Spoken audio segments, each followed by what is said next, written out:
আমার কোনো, আমি যে পদে ছিলাম আমার কোনো পিএ ছিল না। স্যার এবং পিএ আমি আমি আমি বলি, আমি বিষয়টি বলি সেটি এই, আমি বাংলাদেশ আওয়ামী লীগের দপ্তর সম্পাদক হিসাবে, বিশেষ সহকারী হিসাবে আমার কোনো পিএ ছিল না।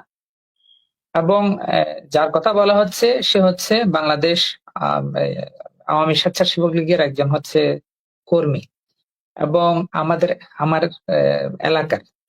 এখন বিষয়টা হচ্ছে আমি এখানে ব্লেম গেম।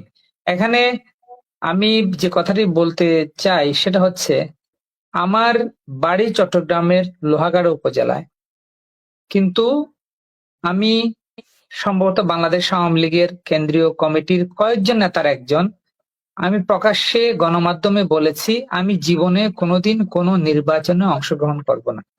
এবং আমি 2018 সালের জাতীয় সংসদ নির্বাচন, 2024 সালের সংসদ নির্বাচন কিংবা অন্য কোনো নির্বাচনে আমি কোনোদিন দলের মনোনয়ন ফর্ম সংগ্রহ করিনি। কারণ আমার আহ, লক্ষ্য ছিল দলের কাজ করা এবং দলের দায়িত্ব পালন করা। এবং আমি ভোটার হচ্ছে রাজধানী ঢাকা।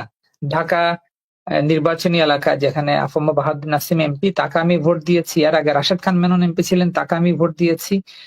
তো এখানে যেহেতু বড় রাজনৈতিক দল, এবং অনেকে মনে করেন যে চট্টগ্রামে আমার বাড়িঘর, এ কারণে চট্টগ্রামের রাজনীতিতে আমার একটা ইনফ্লুয়েন্স আছে, এবং আমাকে ডিফেম করতে হবে চট্টগ্রামের রাজনীতিতে।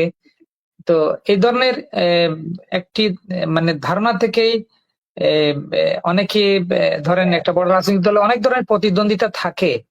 এই ধারণা থেকে এখন আমাকে ডিফেম করার জন্য আমাকে আমার ধরেন যে সাথে যারা কাজ করেছে তাদের বিরুদ্ধে এই ধরনের অভিযোগগুলো আনা হচ্ছে, যার কোনো কোনো প্রকার কোনো ভিত্তি নেই।